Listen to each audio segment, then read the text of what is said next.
এই অনুষ্ঠানটি শ্রোতাদের জীবন গল্প ভিত্তিক অনুষ্ঠান। এই অনুষ্ঠানে শ্রোতারা স্বেচ্ছায় নিজেদের জীবনের গল্প বলেন। শ্রোতারা যা এখানে বলেন তা সরজমিনে ইনভেস্টিগেটেড নয়, সুতরাং সেদিক থেকে বিশ্বাস অবিশ্বাস একান্তই আপনার নিজের।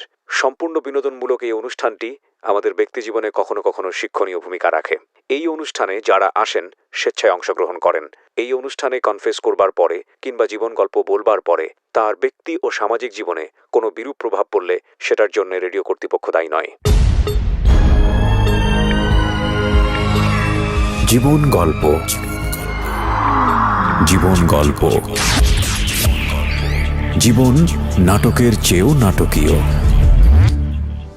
আসসালামু আলাইকুম প্রিয় দর্শক এবং শ্রোতা, ভালো আছেন আশা করি। দোয়া এবং শুভকামনা জানিয়ে শুরু করছি জীবন গল্পের আরও একটি এপিসোড। আমি আরজি কিবরিয়া আপনার সঙ্গে রয়েছি। আমি কথা না বাড়িয়ে গেস্ট কে আছেন আমার সঙ্গে, শুরুতেই তার সঙ্গে আপনাদের পরিচয় করিয়ে দিচ্ছি। ফোনটা মিউট করেছেন? ফোনটা মিউট করা আছে? Edit part. প্রথমে আপনার নামটা একটু বলেন। জি, শিলা রহমান। শিলা রহমান। বয়স কত আপনার? 40+। 40-এর পর আপনি শুরু করেন ছোটবেলা থেকে, যেখান থেকে বলার আছে। আমার বাবা ক্লাস 5-এ যখন আমি পড়ি তখন উনি মারা গেছেন। জি। তারপর আমার মা চাকরি করত। আমাদের 5-6 ভাই বোন ছিলাম। তারপর মানে আমার বড় 2 বোনকে বিয়ে দিছে, তারপরে 2 ভাই, তারপর মানে আমি পঞ্চম, তারপরে আমার ছোট বোন। জন্ম জেলা কোথায় আপনার? জি, জন্ম জেলা লালমনিরহাট। হ্যাঁ। আচ্ছা। তারপর 2 বোনে বিয়ে হয়ে গেছে। তারপর 2 ভাই ছোট ছিল। আমি ক্লাস 5-এ ছিলাম। তখন মায়ের হাতে পুরো সংসার, 4 জন আমরা। যাই হোক, আমার আম্মু চাকরি করছে, আমাকে লেখাপড়া শিখাইছে, সবাইকে শিখাইছে। আব্বা নাই দেখে আমাকে কলেজে মানে ভর্তি করার পরই বিয়ে দিয়ে দিছে। বিয়ের পর ওখানে লালমিহাটে থাকা হয় নাই, হাজবেন্ড নিয়ে নারায়ণগঞ্জে চলে আসলাম। এখানে তো বেবি হলো, ছেলেটা হলো রিফাত, যাকে নিয়ে বলতে চাচ্ছি। ও হওয়ার পর 8 বছর পর আর একটা ছেলে হইলো। আর রিফাতের বয়স এখন 25 বছর। আর একটা ছেলে বয়স এখন 17 বছর। রিফাত যখন ক্লাস 10-এ পড়ে, রিফাত ছোটবেলায় খুব ভালো ছিল। ওকে। খুবই ভালো, শান্তশিষ্ট, ভদ্র, ব্রেন ভালো ছিল। ক্লাস 10-এ ওঠার পর ও আর স্কুলে যায় না। টেস্ট দিছে, টেস্ট পরীক্ষা যখন দিবে তখন আর ও স্কুলে যায় না হঠাৎ করেই। হ্যাঁ। ওকে। তো আমরা জানতাম না। ওর ক্লাসমেটরা এসে বলল যে আন্টি ও স্কুলে যায় না। ও কি ব্যাপার, ও তো সকালে স্কুলে বের হয়ে যায়, বিকালে 4টার সময় ঠিকই বাসায় আসে। তখন আমি খোঁজ নিলাম, গিয়ে দেখি বা জানতে পারি যে ওই কোনো আপনার কি ওই পুকুর এই টাইপের কোনো নীরব নির্জন জায়গায়, জনমানবহীন নীরব নির্জন জায়গায় চুপ করে বসে থাকে। এটা আপনি খোঁজ নিয়ে জানলেন নাকি আপনি গিয়ে বের করলেন? হ্যাঁ, জানার পর আমি নিজে গিয়ে দেখছি, চুপচাপ বসে ছিল, ব্যাগটা স্কুল ব্যাগটা পাশে ছিল। কোথায় ছিল এটা? কোথায় ফার্স্ট টাইম কি দেখলেন আপনি সেটা বলেন। পুকুরের পাশে, গাছের নিচে। হ্যাঁ। আবার কোনো মসজিদের ছাদের উপরে কোনায় চুপচাপ, যেখানে কেউ যায় না, নীরব একদম, মানে মানুষের মধ্যে থাকবে না।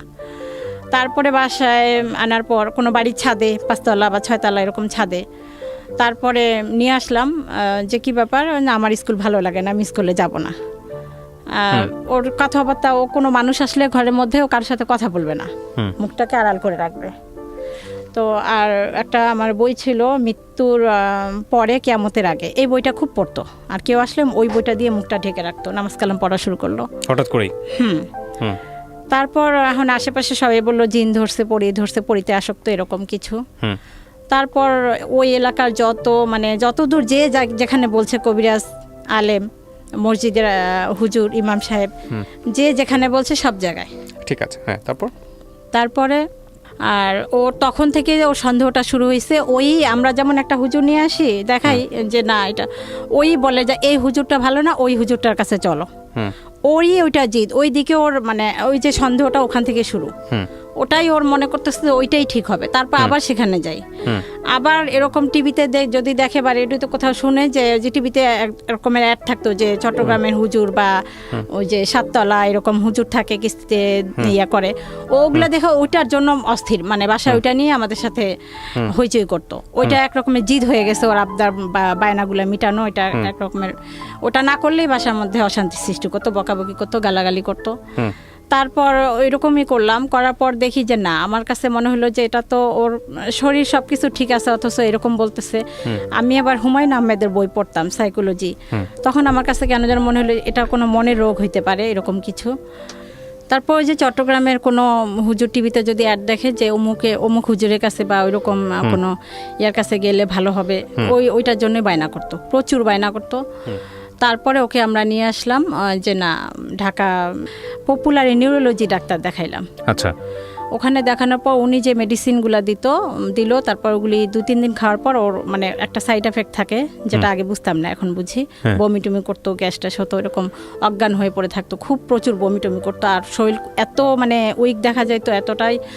তখন ওইটা বন্ধ করলো, ও খাইতে চাইলো না, আমিও আর বুঝি নাই তখন যে না খাওয়াইলে সমস্যা হতে পারে, আমিও বন্ধ করছি। যে ছেলে এরকম হলো, যে না তাহলে মনে হয় মানুষ যেটা বলে জিন পড়ে এরকমই কিছু হতে পারে।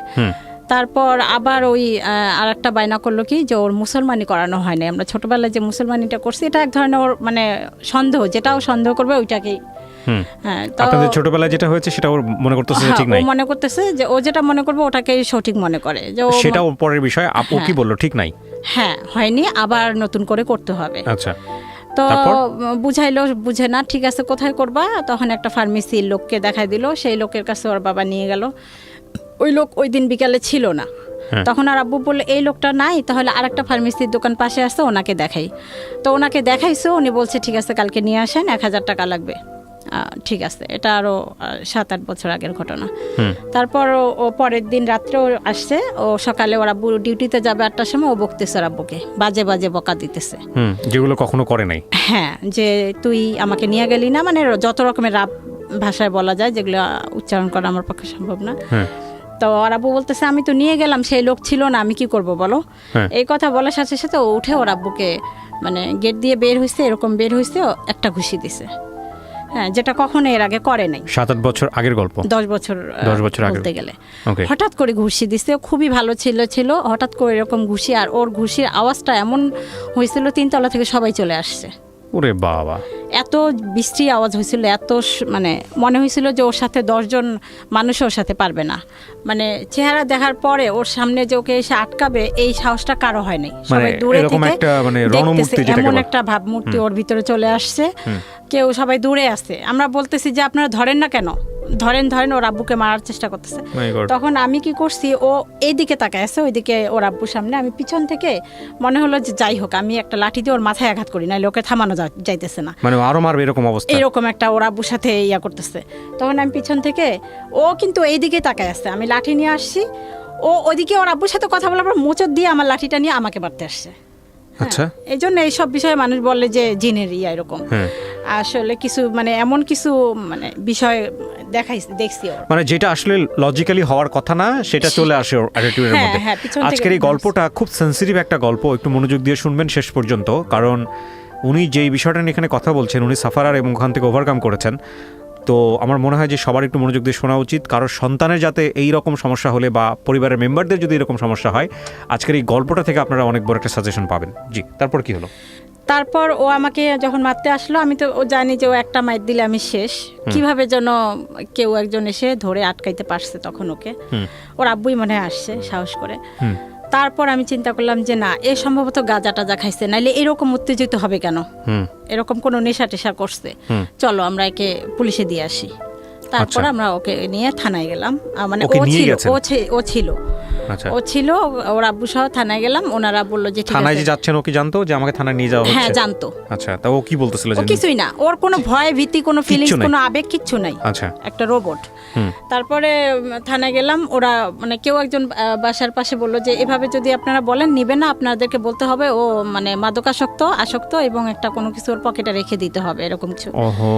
এখন এটা তো খুবই কঠিন। ওই রাতটা, ওই দিনটা যে আমার কিভাবে কাটছে এটা কাউকে বুঝাইতে পারবো না, যে আমার ছেলেকে আমি মিথ্যা একটা কথা বলে পুলিশের কাছে ধরাই দিচ্ছি, কারণ আমরা সেফে থাকার জন্য।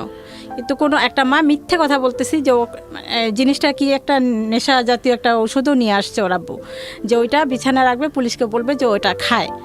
সেই রাতটা অনেক কষ্টেই গেছে। যাই হোক, তারপর ছেলেকে ভালো ভালো খাওয়াইছি, কালকে ছেলেকে নিয়ে যাবে পুলিশ এসে। তারপর পুলিশ আসলো, তো আল্লাহ পাকের অশেষ রহমতে পুলিশটা সম্মত খুব ভালো লোক ছিল।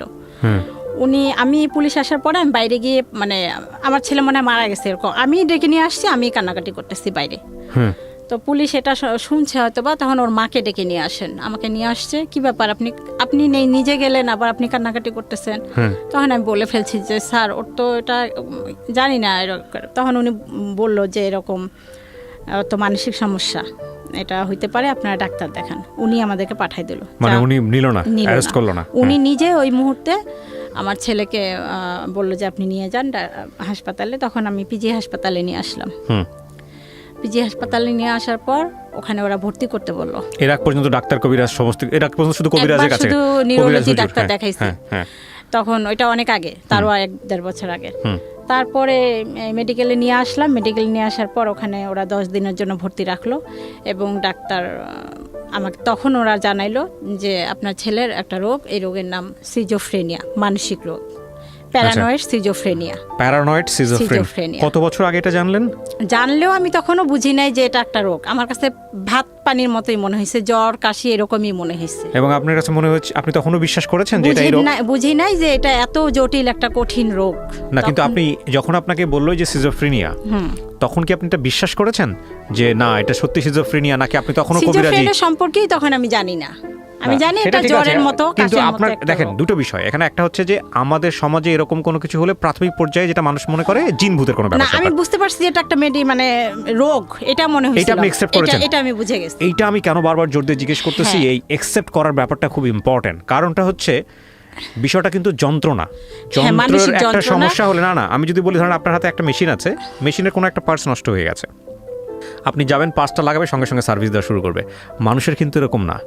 মানুষের যদি জ্বরও হয় সারতে অ্যাটলিস্ট 3 দিন সময় লাগে। আর মানুষের মধ্যে যখন অস্থিরতা কাজ করে তখন কিন্তু মানুষ একটা পথ্য বেছে নেয় না, বিভিন্ন রকম। কেউ যদি বলে ডাক্তার ডাক্তার, কেউ বলে যেখানে বলে সেখানে মনে হয় যে গেলে ভালো হবে। আর আমাদের সমাজে সাধারণত এই ধরনের প্রবলেম বৈজ্ঞানিকভাবে সমাধান করতে চায় না কেউ, জিনভূত মনে করেই ওখানেই পড়ে থাকে। এই জন্যই আমি আপনাকে জিজ্ঞেস করছিলাম যে আপনি মেডিকেল সায়েন্সটা অ্যাকসেপ্ট করেছেন কিনা। এটা আমি প্রথমেই অ্যাকসেপ্ট করছি। ওকে, তারপর যেহেতু আমি ওই যে হুমায়ুন আহমেদের বইগুলো পড়তাম সাইকোলজিক্যাল, প্রথমেই আমি করছি। কিন্তু শুধুমাত্র আমি করলে হবে না, আমার পরিবার ওরা কোনোভাবেই অ্যাকসেপ্ট করেন। এ পর্যন্ত, এখন পর্যন্ত বলতে গেলে অনেকেই করে নাই। আমার আশেপাশের লোক করে নাই। ওদের কথা অনুযায়ী তখন বলবে কেমন মা, আমরা বলতেছি অমুকের কাছে নিতে, তমুকের কাছে নিতে, এখনো নিচ্ছে না। তখন থেকে আমি আসি যে সাইকোলজি কোনো ডাক্তার যদি দেখি আমি তাহলে দেখাবো। তো যাই হোক, পুলিশকে আবার আমি এখানে একটা কথা আড়াল করতে মানে ভুলে গেছিলাম।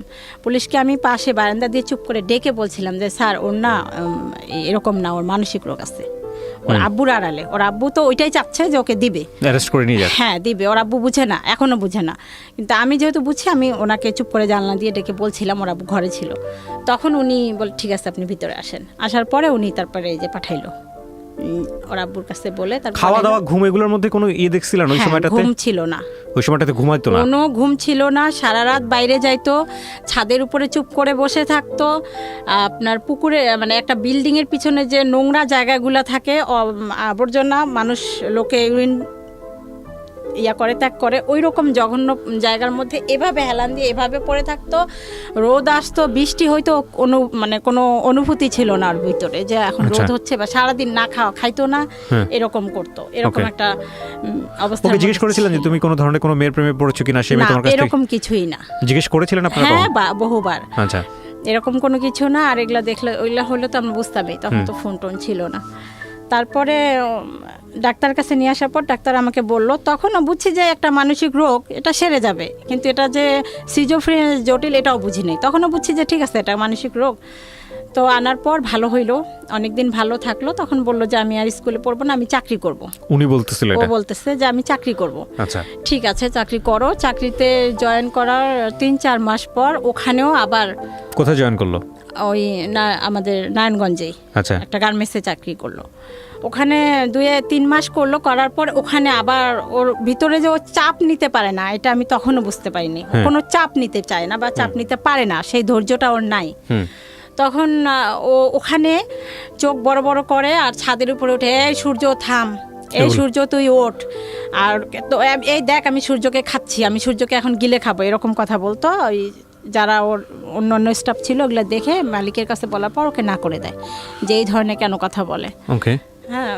আর ওই পিএম বা যারা উপরে আছে, আপনাকে তো আমি চিনি, আপনি হযরত মুহাম্মদ সাল্লাল্লাহু আলাইহি ওয়াসাল্লাম আমলের সেই লোক, আপনি তো আবু বকর, হ্যাঁ আসসালামু আলাইকুম বলে পায়ের মধ্যে লুটায় সালাম করতো, এরকম করতো। আর বাসায় যখন নিয়ে আসলাম রাত্রেবেলা পাগল যেটাকে বলে, মানে পাগলই রাস্তার মধ্যে যেরকম উস্কো খুস্কো ওই রকম একটা চাদর হেসড়াইতে হেসড়াইতে যাইতো। আর কি ব্যাপার বাবা, তোমার চাদরটা তুমি সারা রাস্তা ঝাড়ু দিতে দিতে নিয়ে আসতেছো, এরকম ময়লা হইতেছে।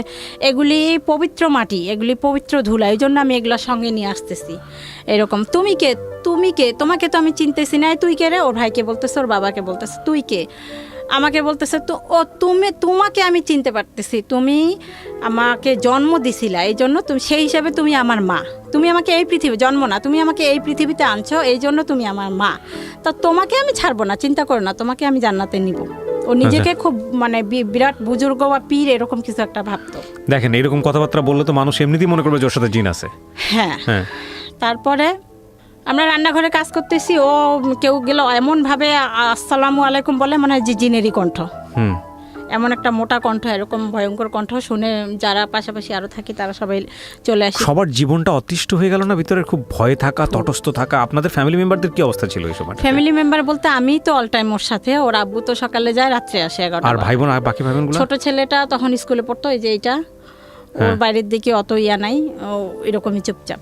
আপনাদের বংশগত আর কারো ছিল না, আমাদের Genetically? বংশগত ছিল না। প্রিয় শ্রোতা, আমরা যেখানটায় ছিলাম তারপরে এরকম করলো, তারপরে চাকরি চলে গেল নারায়ণগঞ্জে। চাকরি চলে গেল। তারপর আরেকটা কোথায় যেন ও নিজেই ঢুকলো।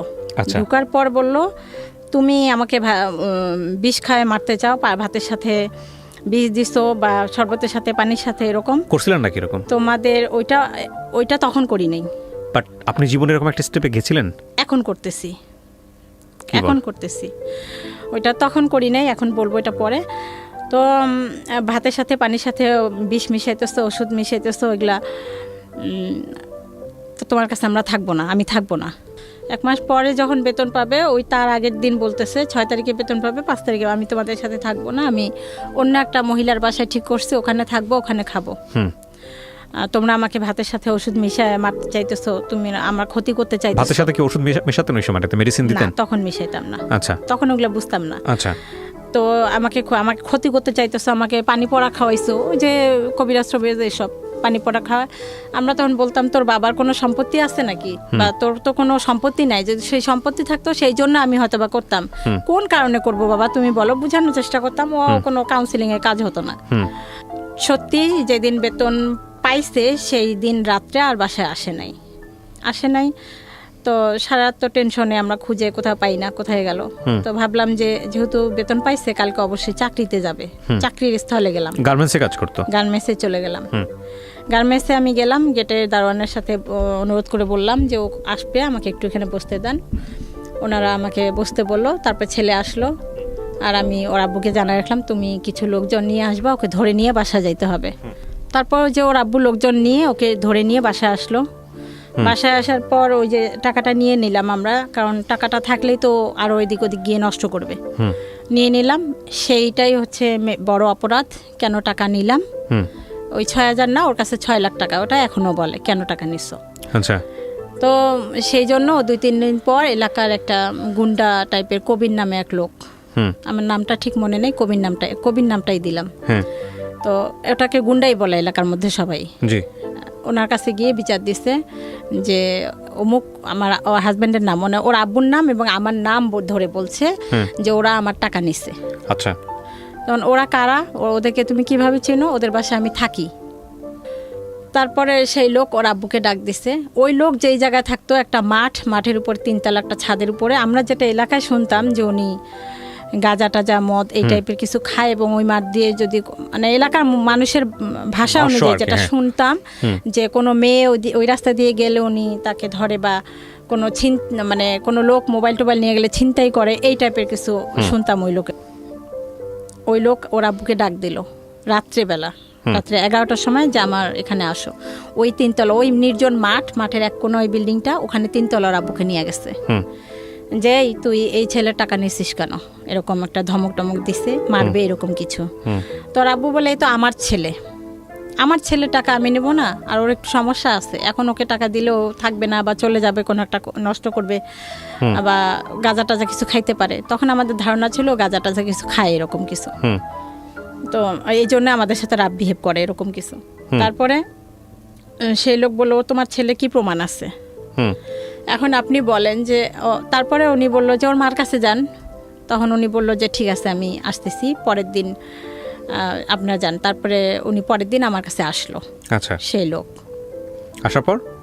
আসার পর তখন আমাকে দেখার পর ছেলের কাছে পরে আমার সাথে কথা বললো। কথা বলার পরে চলে গেল। চলে যাওয়ার পরে আশেপাশে আরও 2-1 জন, আমি এখন ওনাকে কিভাবে প্রমাণ দিব যে এটা আমার ছেলে? কেন আপনাদের কোনো ফ্যামিলির ছবি নাই? ওই এলাকায় আমি ছেলেকে 10 ছেলেকে বছর, প্রমাণ করার কি আছে? আশেপাশে লোকজনকে জিজ্ঞেস করলেই তো হ্যাঁ হয়। ওই ছেলে তো ওইখানে জন্ম হয় নাই। আচ্ছা জন্ম হয়েছে চৌধুরী বাড়ি, আমি থাকি নারায়ণগঞ্জ, আচ্ছা, চিটাং রোড চৌধুরী বাড়ি ওদিকে। ওকে। আর ওখানে ওকে নিয়ে গেছি 10 বছর বয়সে। সেই বয়স থেকে যারা চিনে তারাই। তা আমি মা আমাকে আমার ছেলের পরিচয় দেওয়ার জন্য আরেকজন লোকের কাছে পরিচয় দেওয়ার প্রমাণ দিতে হবে, হুম, এমন একটা কঠিন সিচুয়েশন। তখন আমি বললাম যে যা আমি ওদেরকে ছোটোবেলায় নিয়ে আসছি, অমুক অমুকের কাছে গিয়ে আপনি জিজ্ঞাসা করেন। হুম, উনি জিজ্ঞাসা করছে। এরপর ছেলে প্রতিদিন ওই লোকের কাছেই যায়। আচ্ছা, সারাদিন থাকে না, রাত্রে থাকে না। ওর আব্বু আর আম্মু সারা রাত খুঁজি। রাত্রে একটা কুকুরও যদি ঘেউ ঘেউ করে, মনে হয় যে রাস্তায় আসতেছে। হয়তো বা ওকে কেউ মারছে, ওহো। কেউ খুন করছে, হয়তো বা ও রাস্তায় লাশটা নিয়ে কুকুর চিল্লাচিল্লি করতেছে, টানাহাসটা করতেছে, এরকম একটা টেনশন থাকে। ওর আব্বুকে বলে ওর বন্ধুর বাসায় বা যত যাদের সাথে খেলাধুলা করতো তাদের বাসায় গিয়ে দরজার সামনে লাইট জ্বালায় জুতা চেক করতাম যে এর ঘরে আমার ছেলে আছে কিনা। অত রাতে তো ওকে ডাকা যায় না, কার না কার ঘরে গেছে, হুম, কোথাও খুঁজে পাইতাম না। পরে শুনতাম, দিনের বেলা পরে শুনতাম হয়তো ওই ফরিদ ওই লোকের কাছে গেছে, হুম। অথবা পরে আস্তে আস্তে দেখলাম যে ও কোনো বাড়ির ছাদের চিপায় চুপ করে শুয়ে থাকে রাতের বেলা, বা কোনো মসজিদের ছাদের চিপায় নির্জন এলাকায় এরকম চুপচাপ শুয়ে থাকে, বাসায় আসবে না, বা দিনে সারাদিন নাওয়া খাওয়া নাই। হুম, বেশিরভাগ সময় ওই লোকের কাছেই থাকতো, ওই গুন্ডাটার কাছেই। হুম, গুন্ডাটার কাছেই থাকতো। 10-5 টাকা হয়তো বা দিত। আমার রাত্রে দিলে তো একটা বিশাল টেনশন তখন, যে এই লোক না জানি আমার ছেলের হাতে ছুরি ঢুকায় ধরাই দিয়ে বলে যে ওই লোকটাকে খুন করে আয়, বা মোবাইলটা চুরি করে নিয়ে, এরকম কোনো অন্যায় কোনো কাজে নাকি ওকে জড়িত করে, নাকি ওকে কিছু খাওয়ায়, এরকম একটা বিশাল টেনশন। কিভাবে এই লোকের কাছে আমি আমার ছেলেকে উদ্ধার করব। রাইট। তারপর ছেলেকে উদ্ধার করার জন্য ওই লোকের কাছে ফোন দেই। তখন ওই লোক আমাকে এরকম একটা কথা বলে, মানে কথার ইয়াতে বোঝা যায় যে ওনাকে আমার, মানে ওনার ইচ্ছা পূরণ করতে হবে, এরকম কিছু একটা। এই ছেলে এই ছেলের জন্য, ছেলে ওখানে পাশে ছিল সম্ভবত, কথাগুলো শুনছে। তখন আমি ওনাকে স্ট্রেট জবাব দিলাম যে দেখেন, আপনি যদি এখন আমার ছেলের গলায় ছুরিও দিয়ে আমাকে বলেন ছেলে মারা যাক, ছেলের মৃত্যু একদিন হবে, আল্লাহ নিবে, আমি আপনার ওই কথায় কোনোদিনও মানে রাজি হব না। আপনি যা খুশি তাই করেন, আমি আপনাকে আর ফোনও দেব না। আর একটা কথা শোনেন, আমি আপনার কথাগুলো কিন্তু রেকর্ড করে রাখলাম আমার সিমে। আমি যেহেতু আপনাকে বারবার ফোন দেই, যদি আমার ছেলের কোনো ক্ষতি হয়, এই রেকর্ড করা কথাগুলো কিন্তু চলে যাবে থানায়। এই কথাটা ওনাকে বলে দিলাম। তারপর আমি তখন স্কুলে চাকরি করতাম, কিন্ডারগার্টেনে। তো আমি স্কুলে যাওয়ার পর 8টা থেকে 10টা, তা আমি স্কুলে চলে যাওয়ার পর আমার ছেলে শুনতাম মাঝে মাঝে বাসায় আসতো, এসে ওই সময় খেয়ে যাইতো। তো ছোট ছেলেকে বললাম, ও যদি আজকে আসে তুই আস্তে করে বাইরে দিয়ে দরজায় তালা দিয়ে আমাকে ডাকতে যাবি। তারপর ওই রকম আসছে, ভালো রান্না করে রাখছি, যে ভালো রান্না দেখলেও খাবে। মুরগির মাংস ভুনা করছি, ও খাইতে খাইতে ওই সময়ের মধ্যে আমি চলে আসবো। তারপরে আসছি, এসে ওই অবস্থায় আমি যেভাবে ছিলাম সেই অবস্থা ওকে নিয়ে সোজা লালমনিরহাট আমার দেশের বাড়ি চলে গেছি। এটা কি আগে থেকে প্ল্যান করা ছিল আপনার? হ্যাঁ, না প্ল্যান ছিল না। আমার চিন্তা যে ওই লোকের কাছে কিভাবে আমার ছেলেকে আমি উদ্ধার করব, মানে কবিরের কাছে যেতে দিব না, যেন কোনো অন্যায় কোনো কাজ ওকে দিয়ে না করায়। এই কবির নামটা ছদ্মনামে এখানে ব্যবহার করা হচ্ছে। ওকে, বলেন। তারপর ওই অবস্থায় উপরে আর একটা মহিলা ছিল, ওনাকে বললাম ও ছেলেকে তো নিয়ে যাওয়া যাবে না, এখানে আবার নাটক করতে হয়েছে। জীবনে অনেক নাটক করলাম এই ছেলের জন্য শুধুমাত্র। তখন ওই মহিলাকে বললাম, আপা আপনাকে আমার সাথে একটু অভিনয় করতে হবে। কি ছেলেকে বলতে হবে, যেহেতু ও পাগল, কোনো কবিরাজের নাম শুনলে ও সেখানে ছুটে যাবে। তো আপনি আসবেন, এসে আমাকে বলবেন, আপা আমাকে বকবেন ওর সামনে আমাকে বকলেও খুব খুশি হয়। আপনি আমাকে বকবেন আর বলবেন যে অমুক জায়গায় একটা ইয়ে আছে, ওখানে নিয়ে যান, আপনি আমাকে টাকা দিবেন। উনি সেটা এসে করলো, শায়লা নাম ওনার, ওই মহিলাটা এসে আমাকে বললো, আপা আপনি ছেলেটাকে এরকম ক্ষতি করতেছেন কেন, ওকে নষ্ট করতেছেন কেন? এই যে আমার কাছে একটা ভালো কবিরাজের ঠিকানা আছে, আপনি ওকে নিয়ে যান ওখানে। লালমনিরহাটের নাম তো বলে নাই, বাট আপনি লালমনিরহাটে তো নিচ্ছেন আলটিমেটলি। হ্যাঁ, ওকে। হ্যাঁ, তারপরে ওকে ওইটা বললো। তারপরে আমি উনি বলার পর আমার ছেলে রাজি হলো। ঠিক তো কবিরাজের কাছে নিতেছো, কোনো চালাকি করতেছো না। শায়লাপা বললো যে এই আমি কেন তোমার মার সাথে চালাই, তোমার মা তো ভালো না, খারাপ, খালি তোমার ক্ষতি করতেছে, তুমি যাও তো, আমি খোঁজ নিব, আমিও যাইতেছি 2 দিন পরে, তুমি যাও। তারপর ওই কথা বলার পর ওকে নিয়ে আমি গাবতলী, নারায়ণগঞ্জ দিয়ে বাস আছে, তবু ওই বাসে আসিনি, সোজা গাবতলীতে এসে ওখান থেকে বাস নিয়ে মিলানমেহেটে চলে গেলাম। চলে গিয়ে ওখানে ওকে রেখে আমি তারপর চলে আসলাম, ব্যাক করলাম আবার ঢাকায় ওকে রেখে। ওকে, আচ্ছা, এখন এখানে পরের দিন আমাকে কবির ফোন করছে, ওই লোক ছদ্মনাম যে যার নাম দিলাম। হ্যাঁ, আপনার ছেলে কি অবস্থা, এখন যে ফোন দেন না, আপনার ছেলে যে খোঁজ খবর নেন না। তা বললাম না, আপনি তো, উনি এখন এটা জানে না যে আমার ছেলেকে আমি রেখে আসছি, আমার ছেলের খবর নেওয়ার জন্য উনি আমাকে টোপ হিসাবে ব্যবহার করছে। তখন আমি বলছি যে আপনি যা খুশি তাই করেন, আমার ছেলেকে আমি আনতে যাব না। তো উনি পায় নাই আমার কাছে, আমি ছেলে আসা ছেড়ে দিয়েছি। ওইরকম ছেলে আমার দরকার নেই যে আপনার মতো একটা গুন্ডার কাছে গিয়ে থাকতে পারে, আর আপনার মতো গুন্ডা এই ধরনের কথা আমাকে বলতে পারেন। আমি ছেলেকে ছেড়ে দিয়েছি, আপনি যা খুশি তাই করেন। তারপর অনেক দিন পর, কয়েক মাস পর আমার ছেলেকে নিয়ে আসা হইলো ওইখানে। কার কাছে ছিল? লালমনিরহাটে আমার মায়ের কাছে ছিল। ওর কি ধরে বেঁধে রাখতে হইতো? তখন কোনো মাঝে মাঝে ও ভালো হয়ে যাইতো, অটোমেটিক ভালো হয়ে যাইতো, মাঝে মাঝে খুব নরমাল আচরণ করতো। মা আর একটা বিষয়, ও বাইরের কারোর সাথে কোনো খারাপ কখনো এই পর্যন্ত করেনি। ইন্টারেস্টিং। তারপর হ্যাঁ, অন্যান্য এই সিজোফ্রেনিয়া অন্যান্যরা করে, কিন্তু এর বেলায় সেই জিনিসটা এখন যায় নাই। তারপরে ওখানে মার কাছে রাখার পর মা মনে হয় কবিরাজ দেখাইলো, দেখার পর ওখানে কবিরাজ বলছে ওর সাথে 3টা শয়তান আছে, একটা ভালো শয়তান, একটা খারাপ শয়তান, এরকম নানান কিছু। তারপরে আসলো বাসায়, কিছুদিন ভালো ছিল। তারপরে আবার ঢাকা মেডিকেলে ডাক্তার দেখাইলাম, ওখান থেকে আবার ট্রিটমেন্ট করলাম, করার পরে আবার ভালো হইলো। বাসায় আসার পর, লালমনিরহাট থেকে ঢাকায় আসার পরে আবার অসুস্থ হয়ে গেল, আবার সে আগের মতো। তারপর আবার ইয়াতে ঢাকা পিজি হাসপাতালে নিয়ে ট্রিটমেন্ট করলাম। ট্রিটমেন্ট করার পর আবার সুস্থ হইলো, মানে কিছুদিন ট্রিটমেন্ট করলে ভালো থাকে, আবার কিছুদিন পর ও যখন ভালো হয়ে যায় তখন আর ওষুধ খাইতে চায় না, যে আমি ভালো হয়ে গেছি, আমি ওষুধ খাবো কেন। তারপর আবার একদিন হঠাৎ করে ও বললো আমার বুক জ্বালাপাড়া করে, আমার অস্থিরতা লাগে। তখন ঢাকাতে? লালমনিরহাটে। হ্যাঁ, লালমনিরহাটে, সরি, এই নারায়ণগঞ্জে। তখন আলটিমেটলি আপনার বাসায় থাকে না কবিরের সঙ্গে? হ্যাঁ, চলে আসছে। আর আমরা কবিরের বাসা ওই এলাকা থেকে আরেকটা এলাকায় চলে আসছি, এই জন্য ওই লোকের থেকে দূরে। তারপর আমার বুক জ্বালা পরে, আমার অস্থির লাগে, মানে ঘরে আসে 5 মিনিট বসে, ভালো লাগে না, আবার বাইরে যায়, মনে হয় যে বাইরে গেলে ভালো লাগবে, আবার বাইরে গিয়ে আবার সারা এলাকা টোটো করে ঘুরে, আবার মনে হয় যে না ঘরে গেলে ভালো লাগবে, আবার ঘরে আসে, এরকম অস্থিরতায়। তারপরে লেখাপড়া তো একেবারেই বন্ধ, ক্লাস 10-এ উঠে বন্ধ। তারপরে একদিন ওকে আমি বললাম কি আমার সিমটা বিকাশ করতে হবে, চল তো বাবা যাই, পাশেই দোকান, 2 মিনিটের রাস্তা। ওকে নিয়ে গেছি, আর ওই ছবিটা নিতে মনে নেই, বাবা তুমি ছবিটা নিয়ে আসো, এমনি নর্মাল, কিন্তু ওই যন্ত্রণার কথাগুলো বলে।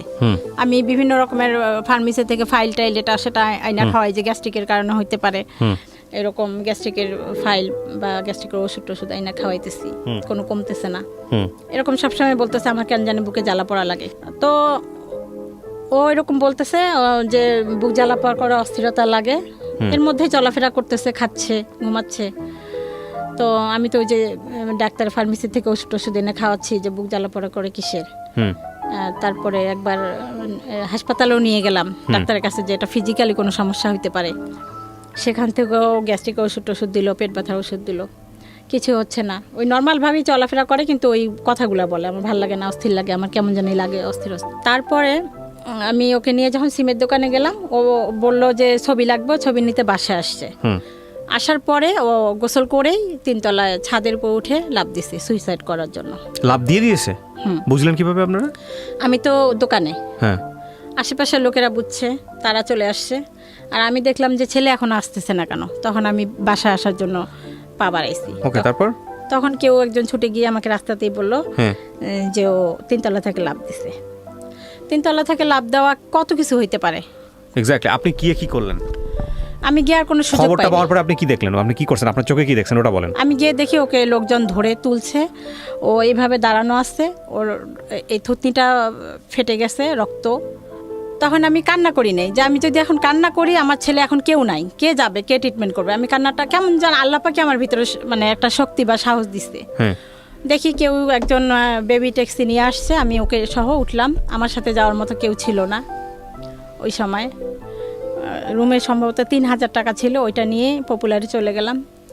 ওখানে গিয়ে কান্নাকাটি করতেছি, স্যারের পাও ধরতেছি যে স্যার কিছু একটা করেন, দেখেন কি হয়েছে, কত দূর, কতটুকু কি হয়েছে এটা আমাকে বলেন। ওনারা সব কিছু মাথায় স্ক্যান পরীক্ষা করলো। করলো, একদম আলট্রাসনো, এক্সরে, পায়ে x ray, total body check up করার পর বললো যে ওর পাটা গেছে। পা গেছে? পায়ে কি হয়েছে? পা ভেঙে গেছে, আচ্ছা। পায়ে হাঁটুর উপর থেকে আপনার ওটাকে কি বলে, হিপ পর্যন্ত? হিপ পর্যন্ত এই জায়গাটা ভেঙে গেছে, ভেঙে এরকম ছুরির মতো ওকে। হাড্ডিটা এরকম হয়ে গেছে। আচ্ছা। উনি বলল 1 লাখ বা তার উপরে লাগবে অপারেশন করতে। তখন আমার কাছে 1 টাকাও নাই, আর 3,000 টাকা পরীক্ষাতেই লেগে গেছে। তারপরেও ওকে আমি নিঃশ্বাস বন্ধ করে যে না, একটা সিএনজি, তখন অতক্ষণে ওর আব্বু চলে আসছে, ওকে নিয়ে বললো তাহলে আপনারা যদি টাকা নাই তাহলে পঙ্গুতে নিয়ে যান। পঙ্গুতে আসলাম। পঙ্গুতে আসার 1 মাস, এটা যেটা বলতে চাচ্ছিলাম যেহেতু সময় নাই, যে পা ভেঙে গেছে ওর সেই ফিলিংসটা তখন নাই। ও একটা মানসিক রোগী, ওর সেই যন্ত্রণাটা নাই। ওর পা ভেঙে গেছে, ওকে পায়ের এইখানে রড দিয়ে এখানে বের করে এরকম একটা রড দেওয়া হয়েছে। সেই রড দিয়ে আমি যদি টয়লেটে যাইতাম, এসে দেখতাম ও ফ্লোরের মধ্যে হাঁটাহাঁটি করতো। ওরে বাবা! ওর ভিতরে কোনো যন্ত্রণা নাই। এইটা দেখে অন্যান্য যাদের হাত পা ভাঙ্গা পঙ্গু হাসপাতাল সমস্ত রোগী গোল হয়ে দাঁড়াইতো, যেন কোনো সার্কাস দেখতেছে। ওরা মাথায় আশ্চর্য হয়ে যায় যে এরকম পায়ের মধ্যে রড নিয়ে এরকম মানে পা ভাঙ্গা একটা ছেলে পাটা নেড়বের করতেছে এরকম, সেইটা নিয়ে ও খোঁচায় খোঁচায় হাঁটতেছে। ও মাই গড! মানে ওর ওইটার কোনো যন্ত্রণা নাই। আচ্ছা, ডাক্তার যখন আপনাদেরকে বলে দিল দিস ইজ প্যারানয়েড সিজোফ্রেনিয়া, তখন বুঝি নাই আমি। এরপরে ট্রিটমেন্ট ওনার তত্ত্বাবধানে ট্রিটমেন্ট করেন নাই আপনারা, নাকি ওই বলা শুনেই শেষ? না, ট্রিটমেন্ট করছি। ওই যে এই রোগ তো কিছুদিন মানে লং টাইম ওষুধ খাইতে হবে, এইটা আমি বুঝি নাই। মানে ওনার আন্ডারে তত্ত্বাবধানে থাকেন নাই, মূল কথা হচ্ছে এটা। না, ওকে। তারপর তখনও ওষুধটা আমি কন্টিনিউ ধরি নাই। ওকে প্রিয়, যাই হোক 20 দিন রাখার পরে ওর পাটা রড লাগাই দিল। সেই রড নিয়ে তখন পঙ্গু হাসপাতাল থেকে তখন সবাই বলল যে এই যে পাশেই শ্যামলী হাসপাতাল, মানসিক রোগের হাসপাতাল, এখানে এটা ট্রিটমেন্ট হয়। আরও অন্যান্য যারা হাত পা ভাঙছে একটা ট্র্যাজেডিতে ওইখানে ট্রিটমেন্ট করছে, বলে কি এটা মানসিক রোগ, আপনি এটা করেন। তখন ওখানে দেখাইলাম। ওই কত সালের গল্প এটা? আনুমানিক পরে 16 সালের ঘটনা, 2016 সালে কাগজটা আছে। তখন ওই যে পরে হাঁটতে তো পারে না, রড দেওয়া, স্ক্র্যাচ বলে, স্কেচ বা কিছু একটা। হ্যাঁ, ওকে ওভাবেই নিয়ে এসে মানসিক হাসপাতালে ডাক্তার দেখাইলাম। ওখান থেকে আবার সুস্থ হইল। আচ্ছা। সুস্থ হওয়ার পর ও সুস্থ প্রতিবারই তো যে ট্রিটমেন্ট করতেছি, এর আগেও তো মেডিকেলে করলাম, পিজিতে করলাম। তখন ও সুস্থ হওয়ার পর ও আর ওষুধ খাইতে চায় না, বলে আমার তো কোনো অসুখ নেই, আমি তো সুস্থ হয়ে গেছি, আমি ওষুধ খাবো কেন? কোনোভাবেই ওকে ওষুধ খাওয়ানো যায় না, কোনো কিছুতেই না। তখন মানসিক হাসপাতাল থেকেও ডাক্তার বলে দিল যে আপনাদেরকে ওষুধ কিন্তু চালা যাইতে হবে, যদি দেখেন সুস্থ হয়ে গেছে তবু ওষুধ বাদ দিবেন না। আর ও তো ওষুধ, এই রোগীরা ওষুধই খেতে চায় না, আমি কি করব, কিভাবে? ও তো ছোট বাচ্চা না যে জোর করে খাওয়া। রাইট। বড় বড় ওষুধগুলি। আবার ওষুধ ছেড়ে দিল। ছেড়ে দেওয়ার পর আবার ওরকম মাঝে মাঝে রাব বিহেভ করে, আমাকে মারতে আসতে চায়। ছাদের উপর গিয়ে চুপ করে বসে থাকে, এমন ধ্যান ধরে বসে থাকে, বাসার লোকজন ছাদে গেলে ওদের দিকে তাকায় থাকে, ওরা সবাই ভয় পায়। রাস্তা দিয়ে যখন চলাফেরা করে ছেলেমেয়েরা সব দূরে সরে যায়, ওর চাহানি দেখে সবাই ভয় পায়। বাড়িওয়ালা তখন বাচ্চারা খেলতেছে, একটা বাচ্চার গিয়ে গলা টিপে ধরে আমাকে ঝুলাইতেছে, ও মাই গড, তোকে মেরে ফেলবো এরকম কথা। ওরা তখন বাড়িওয়ালার কাছে কমপ্লেন করে, বাড়িওয়ালা আমাদেরকে বাসা ছাড়তে বলে। 4-5 বছর ওই বাসায় ছিলাম, ছাড়তে বলে যে আপনার ছেলে এরকম একবার 3 তলা থেকে লাফ দিছে, তবু আমরা মেনে নিচ্ছি। এখন এরকম ছাদে গিয়ে চুপ করে বসে থাকে, মানুষ ভয় পায় ছাদে যাইতে, আর আশেপাশে এরকম করে, কমপ্লেন সবাই করতেছে, আপনি আমার বাসা ছেড়ে দেন। হ্যাঁ, তো আমরা বাসা ছাড়ি। তার আগে ভাবলাম যে আবার ওকে হাসপাতালে নিয়ে যাই। তখন ট্রিটমেন্ট করেই তখন যে ইঞ্জেকশন দেয় ফার্মেসি থেকে, ওষুধগুলো কিনতে গিয়ে কোনোভাবে ভুল ওষুধ দেয়, তখন আমি অতটা বুঝি না যে কোন ওষুধ কীরকম, জানি না কেন হয়েছে এই ঘটনাটা, আমি আজও জানি না। ওষুধ দেওয়ার পর ওই যে আগের দিন যখন ওষুধ দিল, ইঞ্জেকশন দিল, পরের দিন আমরা বাসা ছাড়বো। ভাবলাম নতুন বাসায় যাই, ওষুধ খাওয়াই, যদি ভালো হয় ওখানে যেন কোনো আচরণ না করে। আমরা বাসা ছাড়ছি, আর এই বাসা ও কী করছে, পুরা উলঙ্গ হয়ে রাস্তা দিয়ে হাঁটছে, শুধু জাঙ্গিয়া পরে। আর আমরা তো ওইবার নতুন বাসায় গেছি, তো এলাকার সবাই কোন বাসায় গেল খোঁজ পায় না, তারপরে কোনোভাবে কেউ আমার নাম্বার দিছে, ফোন দিছে যে আপনার ছেলেকে এসে দেখে যান। এসে দেখি এরকম সব মানুষ জড়সড় হয়ে দেখতেছে, ভিডিও করতেছে, কেউ কেউ মজা নিতেছে। আর ওর পাশে কেউ যাওয়ার সাহস নাই, সবাই ভয় পায় দূর থেকে। ধরতে পারবে কি, ধরার মানে সবাই ওকে ভয় পায়, কিভাবে ওকে ধরবে, কিভাবে আমার কাছে নেবে। ওর আব্বু আর আমি অনেক কষ্ট করে বাসায় নিয়ে গেলাম। নিয়ে যাওয়ার পর তখনও বুঝে নেয় ও কোন ইয়াতে গেছে, কেন এটা হলে এখনও বুঝে, আজও জানি না। বাসায় নেওয়ার পর ও যখন রাত্রে বিছানা থেকে নেমে টয়লেটে যাবে, ও যেভাবে পাটা দেওয়ার দরকার অন্যভাবে পাটা দিয়ে ধাম করে ওয়াল শোকেসের উপর পড়ে ওয়াল শোকেসের গ্লাসগুলো ভাঙলো। ইচ্ছা করে ভাঙে নেই, ও কিন্তু পড়ে গেছে, অ্যাবনর্মাল, ওর শরীর একদম লুজ হয়ে গেছে। আবার আমরা ধরতে যাই, শুধু এইটুকু মনে আছে আমাদেরকে এইভাবে বলতেছে, সর, মানে আওয়াজও বেশি একটা নেই, মুখ জড়ায় জড়ায় কথা বলতেছে। আবার ও অন্যদিকে হাঁটতেছে, যেদিকে বাথরুম সেদিকে না গিয়ে অন্যদিকে হাঁটতেছে, সেখানে পড়ে যাচ্ছে। ড্রেসিং টেবিলে পড়ে ড্রেসিংয়ের গ্লাসগুলো ভেঙে ফেললো। তারপর জোর করে ধরে যখন বাথরুমে নিলাম, ওই কলের পরে কলটা ভেঙে ফেললো।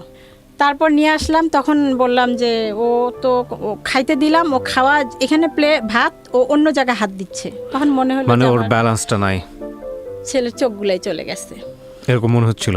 চলেই গেছিল তখন প্রায়, মানে ও চোখে কিছু দেখে না। আচ্ছা, আপনি আজকে কথার মাঝখানে একবার বলে ফেলেছেন যে মাঝখানে মনে হতো যে ওকে সুইসাইড করার জন্য বা ওকে মেরে ফেলার জন্য কোনো স্টেপ নিতেন আপনারা, যেটা আপনি বলতে চাচ্ছিলেন, আপনি বলেছেন, এখানে রেকর্ড আছে।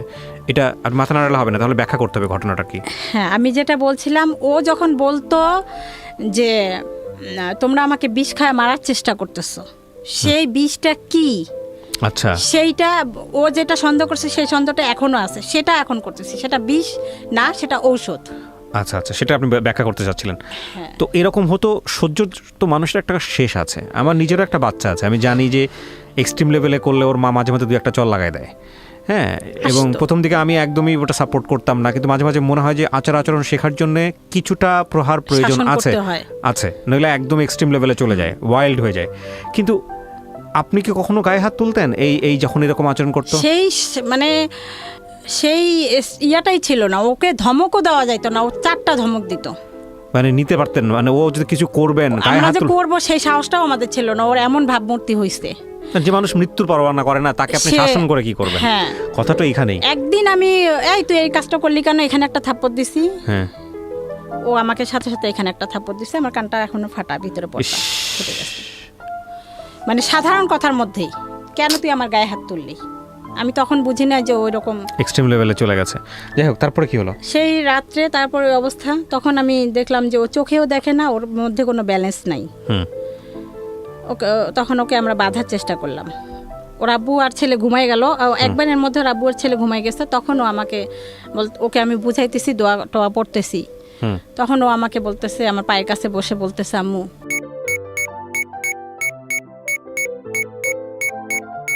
প্রিয় দর্শক এবং শ্রোতা, আপনারা, এটা খুব এক্সট্রিম লেভেলের একটা ব্যাপার, যেটা আসলে ইট ক্যান বি এক্সপ্লেইন। আমি আজকে এই গল্পটাকে এভাবে আপনাদের সামনে উপস্থাপন করছি এই কারণে যে এগুলো আসলে আমাদের গণমাধ্যমে সেভাবে আসে না, বা এগুলো নিয়ে তেমন কথাবার্তাও হয় না। আমাদের মেইন স্ট্রিম গণমাধ্যম বলি বা যাই বলি না কেন, সেই জায়গাগুলোতে আমরা আসলে মোটা দাগে যেসব জিনিস নিয়ে ব্যস্ত থাকি, সেই সব জায়গার চেয়েও যে আরও অনেক গুরুত্বপূর্ণ বিষয় অনেকভাবে আসতে পারে, সেই জায়গাটিকে আমি বরাবরের মতো আমার রেডিও ক্যারিয়ারে খুব সিরিয়াসলি দেখানোর চেষ্টা করেছি। সেরকম একটা গল্প এটা, যে কারণে আমি কোনো বিষয়ে আপনাদেরকে মানে বুঝতে বাকি থাকে এরকম কোনোভাবেই উপস্থাপন করছি না। আমি শুধু দেখানোর চেষ্টা করছি, যেটাকে উনি প্যারানয়েড সিজোফ্রেনিয়া বলছেন বা জাতীয় রোগ বলছেন, সেটা হলে একটা মানুষ, পরিবারের একটা রক্তের বন্ধনের মানুষ, সে কি পরিমাণ অমানুষ হয়ে যেতে পারে, বা কি পরিমাণ ওয়াইল্ড হয়ে যেতে পারে, কি পরিমাণ তাকে কন্ট্রোললেস অবস্থায় আপনারা চিন্তা করতে পারেন, সেই অবস্থা বোঝানোর জন্য আমি গল্পটা এভাবে উপস্থাপন করছি।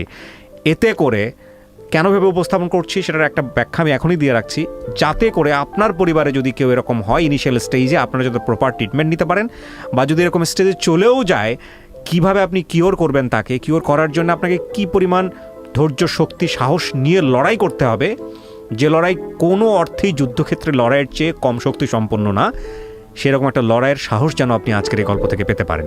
So this is a very important story. বলেন তারপর। তখন দেখলাম যে ওর চোখটাও চলে গেছে, ও নড়তেও পারতেছে না। তখন ওকে আমি শিকল দিয়ে বেঁধে রাখলাম এবং তখন আমি নেটে সার্চ দিলাম যে এই 4টা ওষুধ ওকে খাওয়াচ্ছি, এগুলো আসলে কি।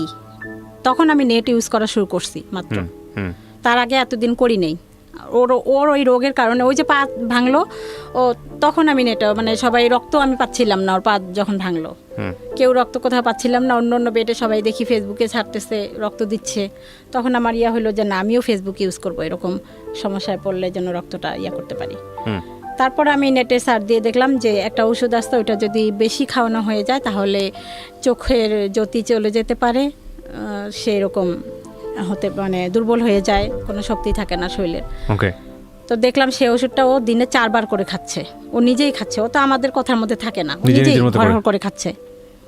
সাথে সাথে ওষুধগুলো সরাই ফেললাম, সব ওষুধ খাওয়া নিয়ে বন্ধ করলাম। কিছুদিন পর স্বাভাবিক হইলো, হওয়ার পর ওই ইঞ্জেকশনটা শুধু দিতাম, মাসে 21 দিন পর একটা ইঞ্জেকশন হয়, সেটা দিতাম। ওষুধ আর খাইতেও চায় না, ও কোনোভাবেই খাইতে চায় না। 20 সাল এসে সব থেকে মারাত্মক, সব থেকে ভয়ঙ্কর যে কাজগুলো হয়, যেগুলো সহ্য করার মতো না, সেই কাজগুলো 20 সালে এসে ঘটানো শুরু করলো। মার্চ মাস থেকে ও সম্পূর্ণ, এতদিন আমরা জানতাম যে হয়তো বা গাঁজা টাজা খায় এই জন্য এরকম করে, কিন্তু মার্চ মাসে সম্পূর্ণ লকডাউনে 3 মাস ঘরে ছিল, একটা সিগারেটও খায় নাই, তারপরেও ঘরের জিনিসপত্র ভাঙচুর, এতদিন ভাঙে নাই। এখানে আরও একটা ঘটনা আমি বলতে ভুলে গেছি। ওই যে ওই বাসায় যখন এই ঘটনাটা হইলো, সেদিন পরের দিন সকালে বাড়িওয়ালা এসে দেখে আমার ঘরের জিনিসপত্র ভাঙচুর।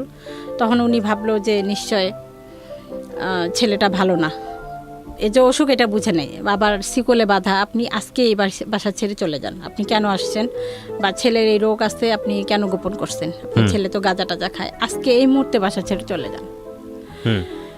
এখন ওই ছেলেকে আমি সামলাবো নাকি ওর টেক কেয়ার করবো, নাকি আমি বাসা খুঁজতে যাব, না জিনিসপত্র গোছাবো, এরকম একটা কঠিন পরিস্থিতি। ওটাকে অনুরোধ করলাম যে আমাকে একটু সময় দেন, উনি মানলো না, আজকেই চলে যান। পাশে কে যেন পরিচিত একজন ছিল, সে বলল যে না, এরকম ছেলেটার এরকম সমস্যা।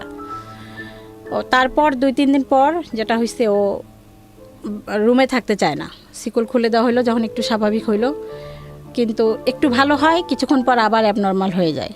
ওই পাশে অন্য কারো বাসায় গিয়ে খাবারের যে ডুলি থাকে, রুমে ঢুকে খাবার ডুলি থেকে ভাত বের করে নিয়ে খায়। ওর ধারণা ওইটা আমাদেরই ঘর, কিন্তু ওই যারা ওই বাড়ির লোক তারা মনে করছে যে ও কোনো মানে কি বলে ওগুলাকে, ছিনতাইকারী বা কোনো কিছু হইতে পারে, মানে চুরি টুরি করে যেগুলি, ওরকম কিছু চোর টোর হইতে পারে। ওকে ধরে মারধর শুরু করছে। তারপরে পাশে একটা পরিচিত লোক, ও আরই ওকে মারতেছে কেন, ওর তো সমস্যা আছে, উনি বুঝছে, যার যে পরিচিত লোকের চোখে, তখন ওই লোকে ওকে ছুটায় আমাদের বাসায় নিয়ে দিয়ে আসছে। ওকে আমরা আটকায় রাখতে কোনোভাবেই পারি না। তারপর 20 সালে এসে যে এরকম মারাত্মক অবস্থা, ভাঙচুর করে, আমাকে বলে তোকে বটি দিয়ে টুকরা টুকরা করে মেরে ফেলবো, মানে খুব ভায়োলেন্ট, খুবই মানে অস্বাভাবিক আচরণ হয়ে গেছে। আমার ওর আব্বুকে মারতে চায় ছুরি দিয়ে, কোনোভাবে ওষুধ খাবে না, অনেক কষ্টে মানে হাসপাতালও আসবে না, ওষুধও খাবে না। অনেক কষ্টে যখন হাসপাতালে নিয়ে আসলাম যে স্যার ওকে ভর্তি করেন, ও বাসায় মারামারি করে, আমার ছেলেকে মারছে রক্তাক্ত অবস্থা, তাও আরো মারতেছে, গলা টিপে ধরছে, রক্ত পড়তেছে, মাথা ফেটে গেছে, ছোট ছেলেকে মারছে। ওর আব্বুকেও মারধর করে, আমাকেও মারতে আসতে চায়। টিভিটা নিয়ে একদম ছুঁড়ে আমার দিকে ফেলতে গেল, আমার মাথার উপরে টিভিটা নিচে পড়ে গেল। মোবাইল ইচ্ছা মতো বেশ কয়েকটা মোবাইল ভেঙে ফেলছে। এত উদ্ধত, এত মানে এখন আর কোনোভাবে কন্ট্রোল করা যায় না। 20 সালে এসে কোনোভাবেই আর ওকে কন্ট্রোল করতে পারতেছি না। ছিলাম তারপর হাসপাতালে নিয়ে আসলাম, মানসিক হাসপাতালে, অনেক কষ্টে। তখন ও ভর্তি হবে না, ভর্তির কাগজ স্যার লিখে দিছে, ভর্তি হয়ে আরেকটা রুমে যাব, ও চলে আসছে ওখান থেকে, আমাকে রেখেও একাই চলে আসছে বাসায়। এরকম করে একটা মাসে 4 বার এই মানসিক হাসপাতালে আসা হয়েছে। আচ্ছা। আর কোনো বাসেও আসবে না, রিজার্ভ সিএনজি বা এরকম কিছু। এই মুহূর্তে এসে ওর আব্বুরও চাকরি চলে গেছে। আমি আমার প্রাইভেট টিউশনি কিছু করতাম, সেগুলো বলতে গেলে স্কুল বন্ধ থেকে বাদ। আমরা একেবারেই বলতে গেলে পথে নেমে গেছি। তারপরেও নিজেরা যেভাবেই চলি, যেভাবেই খাই, ছেলের ট্রিটমেন্টের জন্য অনেক কষ্ট করে এদিক ওদিক টাকা ঋণ করে ওকে মানসিক হাসপাতালে ভর্তির চেষ্টা, যখন 4 বার আসা যাওয়া করলাম, কোনোভাবেই হলো না। আর ওর আরও একটা জিদ যে আমাকে ফার্মেসি থেকে এই ফাইলটা এনে দাও, 300 টাকা 400 টাকা 500 টাকা, এই ফাইলটা এনে দাও, এটা খাবো, এটা 2 দিন খাই, আবার এটা এনে দাও। প্রচুর টাকা, প্রচুর ঋণ হয়ে গেল। কোনোভাবেই আর পারতেছি না। তখন ফেসবুকে আমি একটু ছাড়লাম যে আমি আর কি করব, আর পারতেছি না, এখন হয়তোবা আমার নিজেকে শেষ করার মতো একটা পরিস্থিতিতে আমি চলে আসছি, এরকম একটা কিছু লিখছিলাম। তখন আমার ফেসবুকে কিছু মেয়ে ফ্রেন্ড এরা ওখানে পোস্টেই কমেন্ট করছে যে আপু আপনাকে অনেক দিন থেকে দেখি, আপনি প্লিজ লজ্জা পাবেন না, আমাদেরকে একটু নক দিয়েন। তখন নক দিলাম। ফারজানা আহমেদ তনু আপু, উনি অস্ট্রেলিয়া থাকে, উনি 40,000 টাকা পাঠাইলো। সেই টাকা নিয়ে তারপরে ওকে কিছু ঋণ দিলাম, দেওয়ার পরে আরও একটা বোন পাঠাইলো 20,000 টাকা। এরকম 3-4 জন, পরে 7-8 জন টাকা পাঠাইছে। সেই টাকা দিয়ে হাসপাতালে আবার আসলাম, এসে ভর্তি করলাম, পেইন বেডে ভর্তি করলাম। ওখানে 20 দিন রাখার পর ওরা রিলিজ করে দিতে যাচ্ছে। ওখানে হাসপাতালেও ঘটনা ঘটছে, অন্য যারা মানসিক রোগী তারা আমাকে মারছে, নার্স মনে করে মারছে। না আপনাকে? হ্যাঁ। তো যেহেতু সময়টা কম, তাই শর্ট করে বলতেছি, ওরটাই বলতেছি। তখন 20 দিন পর ওরা রিলিজ করে দিচ্ছে। আমি বললাম যে আপা, ও তো, ডাক্তারকে বললাম যে ও তো ভালো হয়নি, আপনারা দেখতেছেন ভালো, কিন্তু বেডের মধ্যে আমার সাথে রাব বিহেভই করতেছে, ও কন্ট্রোলে আসে নাই, তো ও তো ওষুধ খাচ্ছে না, আপনার শুধু 3টা ওরা ইঞ্জেকশন দিয়ে যায়, কিন্তু এসে ওষুধ খাওয়ায় না। ওষুধ খাওয়ার জন্য ওখানে ওই ঝড়ঝাপটা, ওষুধ খাবেই না। ওর বাসাতে তখন এই যে লাস্টে এই যে এই আসে, তুমি পানির মধ্যে আমি ওষুধ মিশাইছি, ভাতের মধ্যে ওষুধ মিশাইছি, পাতিল ভরা ভাত সব বাইরে ফেলে দিত, পাতিল ভরা মাংসের তরকারি সব বাইরে ফেলে দিত। মানে তখন ওষুধ মিশিয়ে খাওয়াতেন? না, তখন খাওয়াই নেই। আচ্ছা। তখনও খাওয়াইনি, তখন ওইটাও বুঝিনি, ফেলে দিত ওর সন্দেহ। আর এতগুলা ভাত আমরা সবাই খাবো, সেটা কিভাবে আমি ওষুধ মিশাবো? রাইট। দেখা যায় আমি রান্না করছি, দুপুরে একটু পরে খাবো, ও তার আগে খাইতে গেছে, খাওয়ার পরে বলতেছে তুই ভাতের সাথে ওষুধ মিশাইছিস কেন, বলে সব ভাত ফালাই দিচ্ছে। এত অত্যাচার করার পর ওর গায়ে হাত তুলতেন না আপনারা? এটা আমি কোনো ইয়া নাই, ও মানে স্কোপ নাই ওকে একটা তুই ধমক দিয়ে কথা বলার স্কোপ নাই, এখনও নাই। এখন যে কন্ট্রোলে আসছে আলহামদুলিল্লাহ, এখনও নাই। যদি কখনো আবার আপনার কাছে আসতে পারি, ওকে নিয়ে দেখবেন একটা কোনো রকমের রাগ হয়ে কোনো কথা ওর সামনে বলা যাবে না, এখনও না। এখন আমাদেরকে মানে খুব নম হয়ে থাকতে হয় ওর সামনে, খুব নীরব, খুব সাইলেন্ট এখনো থাকতে। কিন্তু ডাক্তার তো আপনাদের কোনো না কোনো সাজেস্ট করেছিল, কোনো না কোনো কিছু বলেছিল, কিছু কি বলেছিল? ওষুধটা নিয়মিত খাওয়ায় যাবেন, লং টাইম আজীবন ট্রিটমেন্ট করতে হইতে পারে। ওষুধ খাওয়ার পরেও মাঝে মাঝে এরকম উত্তেজিত হইতে পারে, হবে। আর ওর সাথে ওর চাহিদাগুলো, মানে ওর মতে থাকার চেষ্টা করবেন। ওর মতে থাকা মানেই টাকার খেলা। ও কোনো ড্রাগ নেয় পরবর্তীতে কি আইডেন্টিফাই করলেন? না, ড্রাগ নেয় না। আচ্ছা। মানসিক হাসপাতালে যখন রাখলাম 20 দিন পর, তারপরে ওনারা রিলিজ করে দিল। 2-1 দিন আমি, দোষ হচ্ছে যে 2-1 দিন আমি বাসায় চলে আসছিলাম, ওরা গার্জিয়ান রাখতে বলে। ও বাইরে কারো, মানে অন্য বেডের কারো কোনো ক্ষতি করে না, তারপরও গার্জিয়ান চলে গেল কেন? আমাকে বাসা সামলাইতে হবে, আমার টিউশনি ছিল, ওই জন্য রিলিজ করে দিল। নিয়ে আসার 7টা দিনও ভালো থাকলো না। তখন আমি এখন কি করব? আমাকে ভিখারি হইতেই হবে, কোনো উপায় নেই। আমি আবার ফেসবুকে কিছু ফ্রেন্ডদেরকে নক দিলাম, ওরা সাথেই বললো যে আপনি যে বলছেন এটাই বিশাল। ওনারা কেউ 10,000, কেউ 15,000 এরকম টাকা পাঠাইলো। ওই টাকা দিয়ে আমি রিহ্যাবিলিটেশন সেন্টারে রাখলাম। অনেকেই বললো যে ও গাঁজা খায়, বা ওই সেন্টারে মানসিক রোগেরও ট্রিটমেন্ট হয়, প্লাস মাদকাসক্ত, দুইটাই হয়। ওখানে তখন রাখলাম। ওখানে 3 মাসের কোর্স একটা, সবাই বলে যে ওখানে গেলে ভালো হবে। ওখান থেকে ফিরে আসার 4-5 দিন ভালো ছিল। ওখানে ওদের সামনে সম্পূর্ণ ভালো, আপনি কথা বলবেন, আপনার বাইরে মানুষের সবার সাথে খুব ভালো, শুধু বাসায় আমাদের সাথে, মানে বাবা মা আর শত্রু, ওর মা শত্রু, বাসায় আমাদের সাথে ভালো না। ওখানে ওরা বলে ও তো ওষুধ খাচ্ছে, এখন নিজে থেকে নিজে খায়, আর সমস্যা নেই, নিয়ে যান। নিয়ে আসলাম। আর এতগুলা টাকা দিয়ে খরচকে বারবার তো আমাদের রাখা সম্ভব না। নিয়ে আসার পরে 4-5 দিন ভালো ছিল, তারপরে আবার সেই রাব বিহেভ। এখন আমি চিন্তা করলাম যে আর রিহাবে ওই একই ওষুধেই 3 বেলা খাওয়ায়, মানসিক হাসপাতালে ওষুধেই 3 বেলা খায়, একটা জায়গায় আটকায় রাখে। আমি আমার ঘরকেই রিহ্যাবিলিটেশন সেন্টার বানাবো। আমি আপনাকে কিছু কোশ্চেন করি, হ্যাঁ? আপনি আমার কোশ্চেনের অ্যান্সারগুলো দেন, তাহলে আপনার গল্পের একটা জায়গায় আমরা আসতে পারবো। কত সালে প্রথমে এই রোগটা ধরা পড়ে ওর? আমার এটা 12 সালে মেবি, 2012 সালের দিকে। আজকে হচ্ছে 21 সাল, 9 বছরের গল্প আপনার। 9 বছরের গল্প 1 ঘন্টায় তুলে নিয়ে আসা সম্ভব না, প্রথম কথা হচ্ছে এটা। এবং 9 বছরের গল্পের আপনি যদি একটা দিনের অনুভূতি বর্ণনা করেন, এটা আপনার ঘন্টার পর ঘন্টা লাগবে, এটাও আমি জানি। এখন আমি যেটা বুঝতে পারছি যে ও সাময়িক সুস্থ অবস্থার মধ্যে আছে। ওর বয়স কত হয়েছে এখন আনুমানিক? 25 বছর। 25 বছর। ওর কি বিয়ে শাদী দেওয়ার চেষ্টা করেছেন? এখন করতেছি। এখন করতেছেন। সমস্ত কিছু জানিয়ে যখন আপনারা যান স্টেপ নেন তখন কি হয়? বিয়ের জন্য আপনারা কিভাবে স্টেপ নেন? লাইক পাত্রীপক্ষকে সমস্ত কিছু জানান, ওর ব্যাপারে জানিয়ে তারপরে স্টেপ নেন? হ্যাঁ হ্যাঁ ও রাজি? এটাই বলছি যে ও এখন মোটামুটি স্বাভাবিক পর্যায়ে আছে।